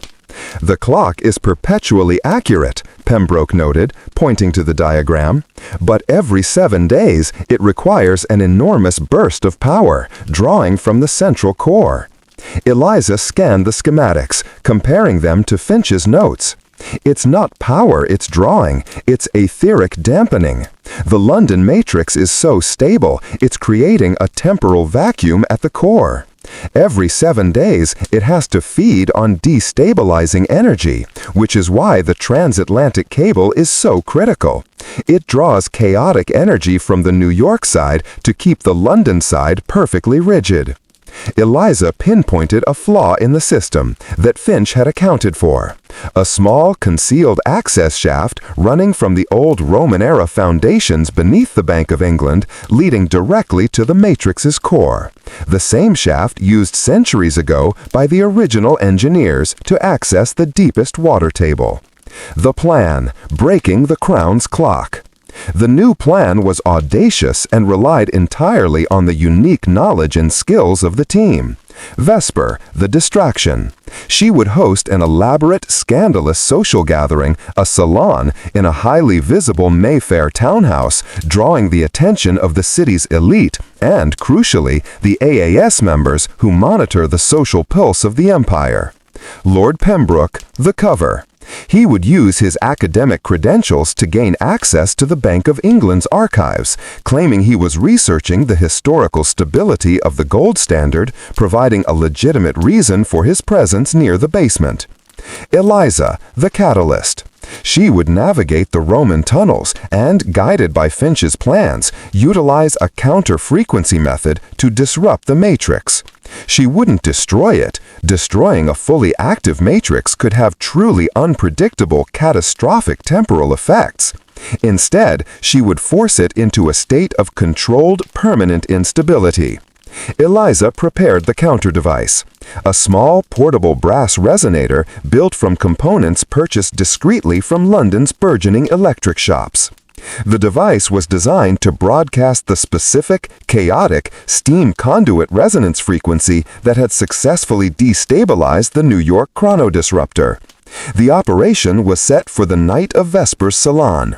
As the social elite of London's Gilded Age descended into controlled debauchery, Eliza would descend into the city's ancient depths to break the rigid flow of the British Empire's timeline. Infiltration beneath the bank. The night of Vesper's salon was a brilliant study in organized chaos. Inside the Mayfair townhouse, Vesper, dazzling in crimson silk, kept the Anglo-Aetherian Society, AAS, elite distracted with sensational gossip and veiled political threats. This created the perfect cover, a social earthquake to mask the scientific one brewing below. Lord Pembroke, meanwhile, used his genuine archives pass to access the deep, unused basement vaults of the Bank of England. He guided Eliza to a disused maintenance tunnel. "This passage," Pembroke whispered, shining his lamp on a low arched stone ceiling, "is said to be Roman drainage. It was sealed centuries ago. It's the only unmonitored path to the central core. Eliza, now carrying her compact brass resonator, moved ahead, navigating the ancient damp stone and the network of Victorian-era steam pipes. The air grew thick with a palpable sense of pressure, the temporal drag Vesper had observed, a crushing weight caused by the matrix's forced rigidity. They reached the final chamber. It was vast, circular, and dominated by the London etheric matrix. It was far more colossal and complex than the New York version, disguised as the Great Regulator. Massive brass gears, labeled with astrological symbols and historical dates, rotated in a complex, slow dance, all driven by a contained core of brilliant, humming gold light. Pure, contained etheric energy. "It's breathtaking," Eliza breathed, consulting Finch's blueprints. "The core is stable, too stable. It is synchronizing the entire Empire's economy to a single, unchangeable moment." The counter-frequency. Their movement tripped a silent alarm. The chamber door hissed open, and the director of the Bank of England, Sir Julian Cross, accompanied by 2 security officials, marched in. Cross, a man of cold, patrician authority, was the undisputed head of the London AAS. "Lord Pembroke," Cross drawled, recognizing the aristocratic rogue. "Your historical curiosity has led you astray. And this child? This is the American chaos that has destabilized New York." Pembroke stepped forward, putting himself between Eliza and the guards. "You manipulate the history of the Empire, Cross. You choke progress with your artificial stability." "Stability is progress, Pembroke," Cross retorted. "If the Crown's timeline is fractured, the Empire falls into anarchy. The AAS ensures the future is predictable and orderly. The American branch's mistake was in their greed. Ours is in our duty." As the guards moved to restrain Pembroke, Eliza made her move. She sprinted past the confrontation toward the nearest, largest steam pipe, a massive main conduit running directly adjacent to the matrix core. She taped her brass resonator to the pipe and quickly connected a hand crank to its power induction coil. "Eliza, what are you doing?" Cross yelled, realizing the threat. "I'm giving your perfect clock a flaw, Sir Julian," Eliza cried, frantically cranking the resonator. The resonator device began to hum, feeding the chaotic steam conduit resonance frequency into the stable metal of the massive steam pipe. The pipe acted as a conduit, channeling the low destabilizing frequency directly to the matrix core. The Empire slip. The effect was not a sudden explosion, but a magnificent, terrifying failure of precision.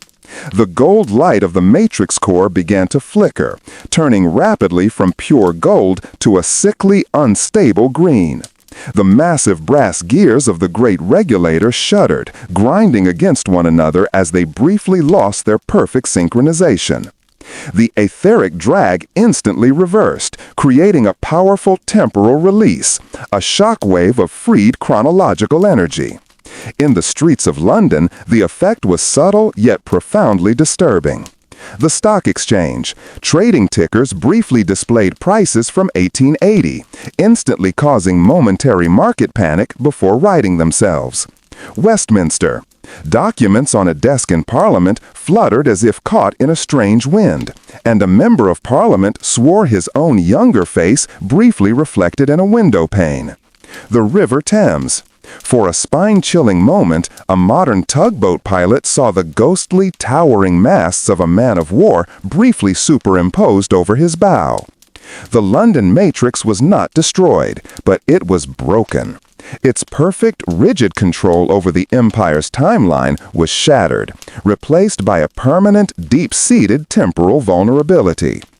In the bank basement, Cross watched his life's work fail.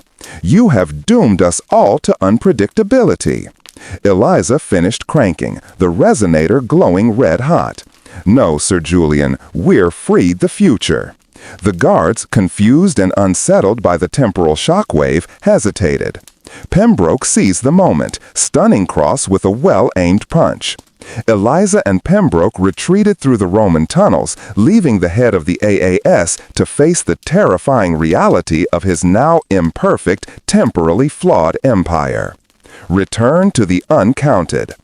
The success in London, broadcast through coded cables from Vesper and Lord Pembroke, gave Elias the final proof he needed. The global network of the AAS was now exposed as a system of chronological manipulation, not just financial dominance. Eliza returned to New York, her mission complete. She brought with her the confirmed knowledge that the world was built upon a lie of stability. The world had two great cities now haunted by their pasts. New York, burdened by the spectral ghosts of the uncounted poor, and London, plagued by the sudden, unsettling sense of historical slippage and the awareness that the empire was, against all official reports, fundamentally unstable. Elias, Vesper, and Eliza had not ended the forces of global greed, but they had armed the world with the truth uncounted. They ensured that from that day forward, every great triumph of the Gilded Age in both America and England would be forever shadowed by the ghostly presence of the past and the question, at what cost was this perfection achieved? The ghost of Manhattan had traveled across the Atlantic, leaving a permanent flaw in the very structure of time, a flaw that would ultimately lead to the end of the Gilded Age and the rise of a more chaotic but fundamentally more honest 20th century. The unspoken truth of Berlin. The final piece of the Etherean puzzle lay in Berlin, the rapidly modernizing capital of the German Empire. Elias had deduced that the Berlin branch, the Germanic Order of Chronometry, GOC, would be the most structurally and scientifically rigorous of all. While New York was about raw financial power and London was about imperial stability, Berlin was about industrial and military precision. Elias learned through Lord Pembroke's contacts that the GOC's etheric matrix was not disguised as a clock or a financial regulator, but as the master calibration system for the Kaiser's expansive new artillery and communications network. Its purpose was to enforce perfect, synchronized timing across the nascent German military-industrial complex, ensuring unparalleled efficiency and striking power. Eliza, now a transatlantic expert, realized this was the most dangerous matrix of all. Finch's notes say the military application requires a different core, she cabled Elias. It doesn't use temporal stability, it uses temporal compression. It's designed to make minutes feel like seconds during critical operations. If we destabilize it, we risk throwing the German military synchronization into reverse, a momentary, localized time reversal event. This event could be catastrophic, potentially causing widespread industrial accidents or worse, prematurely triggering military actions.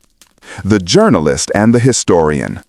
Elias and Eliza met in Paris, the neutral ground between the disrupted timelines. They debated the ethics of interfering with the Berlin matrix. If we leave it running, Elias argued, the AAS, now regrouped under the GOC's umbrella, will have the final, controlling hand on the coming century's conflicts. They will dictate the pace and efficiency of war itself. But if we break it, Eliza countered, we risk the very thing Finch tried to prevent, the misuse of his power in a chaotic event. The cost in human life could be immediate and devastating. They agreed on a modification of the London Plan. Instead of a chaotic destabilization, they would attempt a precise frequency lockout. They would introduce a highly stable, non-resonant frequency, a zero-point signal, that would essentially put the Berlin matrix into forced silent suspension, neutralizing its temporal effect without triggering a destructive cascade. Eliza built the final device, the zero-point resonator, into the casing of a compact, portable German field telegraph, using the familiar military hardware as cover. Vesper's final performance. Vesper was crucial to the Berlin infiltration. She arranged a highly exclusive private performance at the Kaiser's own theater, attended by the GOC's highest-ranking members. Her performance wasn't just music, it was a distraction of unprecedented scale. The GOC matrix was located beneath the massive Berlin Central Signal Tower, the hub of all military and railway communications. Pembroke, using his connections to the Royal Prussian Academy, guided Elias and Eliza into the subterranean tunnels. The GOC chamber was immaculate, a marvel of brutalist precision. The matrix hummed with a taut, high-pitched energy. Its control room was manned by technicians who watched their gauges with near-religious fervor. As Vesper hit the crescendo of her performance above, Elias created a diversion. He smashed a secondary electric junction box, causing a brief, localized flicker of light. In the ensuing confusion, Eliza slipped into the main control room. She located the primary calibration feed, a thick, braided copper cable, and attached her zero-point resonator. She then threw the activation switch. Instead of sparks or noise, the room was filled with an overwhelming silence. The high-pitched hum of the matrix dropped instantly to an audible zero-frequency vibration. The gauges on the control panel froze, locked precisely at the center point. The Berlin matrix was not broken, it was neutralized. It was still powered, but its temporal effect was locked out. The dawn of a new century. The effect in Germany was immediate but subtle. The famed German industrial efficiency didn't collapse. It merely became human. Railway timetables shifted by seconds. Artillery calibrations showed minute, inexplicable deviations. The perfect machine-like synchronization that had given Germany its edge vanished, replaced by the natural, predictable variability of human interaction and material science. With the New York matrix shattered, the London matrix destabilized, and the Berlin matrix neutralized, the Etherean society's global infrastructure of chronological control was destroyed. They could no longer dictate the pace of civilization. Elias, Vesper, and Eliza returned home, having accomplished the impossible. They didn't save the world from a war, they saved it from a pre-programmed fate. They ensured that the 20th century, with all its coming chaos, conflict, and innovation, would be determined by human choice, not by the rigid, unchanging will of a secretive, time-controlling elite. Their final success was the greatest gift to the American spirit, the restoration of free will to the timeline. The Ghost of Manhattan had not just changed history, it had ensured that the future was once again truly unwritten.